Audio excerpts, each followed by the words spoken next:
ဂျော်ရှွာဗန်နဲ့သူ့ရဲ့ပြိုင်ဘက်များအကြောင်းအားလုံးပဲမင်္ဂလာပါနော့ကော့ပန့်ချ်ကနေပြန်လည်ကြိုဆိုလိုက်ပါတယ်အခုလက်ရှိမှာတော့အလက်ဇန်နာပန်တိုဂျာတယောက်ကပုံမှန် training တွေပြန်လုပ်နေတဲ့ဆိုပေမဲ့လည်းဂျော်ရှွာဗန်နဲ့ပြန်ထိုးဖို့အတွက်ကတော့မလွယ်လောက်သေးဘူးကျွန်တော်အမြင်ရတော့သူ့ရဲ့ drown စစ် join ပြုတ်ထွက်ခဲ့တဲ့ injury ကအချိန်နောက်ထပ် 3-4 လလောက်ထိအနားယူပြီးမှပဲအဆင်ပြေနိုင်မယ်လို့ထင်တယ်ဒါကြောင့်မို့အလက်ဇန်နာပန်တိုဂျာနဲ့တော့ချက်ချင်းကြီးပွဲပြန်ဖြစ်နိုင်မယ်လို့တော့မမြင်မိပါဘူးနောက်ထပ်တစ်ယောက်အနေနဲ့ဆိုရင်တော့မာနကက်ပါမာနကက်ကတော့ဂျော်ရှွာဗန်နဲ့ပွဲရန်ဖြစ်ချင်နေပြီးတော့သူ့အနေနဲ့အလင်းတင့်တယ်လို့ဂျော်ရှွာဗန်ကိုလေတိုက်တယ်ဒါကလည်းကျွန်တော်အမြင်မှာတော့သူကချန်ပီယံစိန်ခေါ်ခွင့်ကို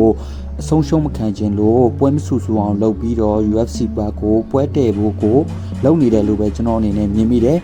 ဘာဖြစ်လို့လဲဆိုတော့သူတယောက်တည်း flyweight တန်းမှာချန်ပီယံစိန်ခေါ်ခွင့်ကိုရနိုင်တာမဟုတ်ဘဲနဲ့တက်ဆူရိုတိုင်ရာကလည်းချန်ပီယံစိန်ခေါ်ခွင့်ရနိုင်တဲ့ fighter ပါ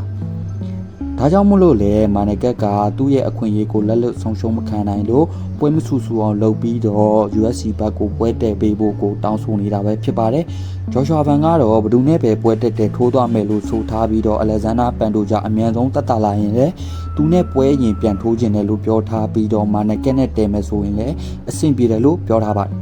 ကျွန်တော်အမြင်ရတော့မာနကက်နဲ့ပွဲဖြစ်မလားတက်ဆူရိုတိုင်ယာနဲ့ပဲပွဲဖြစ်မလားဆိုတာဆက်ပြီးစောင့်ကြည့်ရမယ်လို့ထင်တယ်အလက်ဇန်နာပန်တိုဂျာနဲ့ကတော့ချက်ချင်းကြီးပွဲမဖြစ်တော့သေးပါဘူးဆိုတော့ဒီနေ့ပြပြပေးခဲ့တဲ့အကြောင်းအရာလေးကတော့ဒီလောက်ပါပဲနောက်ထပ် MMA လောကနဲ့ပတ်သက်တဲ့သတင်းတွေကိုတင်ဆက်ပေးသွားမှာဖြစ်လို့ကျွန်တော်တို့ရဲ့ channel လေးကိုလည်း subscribe လုပ်ပေးထားဖို့ဖိတ်ခေါ်လိုက်ပါတယ်ဗီဒီယိုလေးကိုအဆုံးထိရှုပေးလို့ကျေးဇူးများတင်ပါတယ်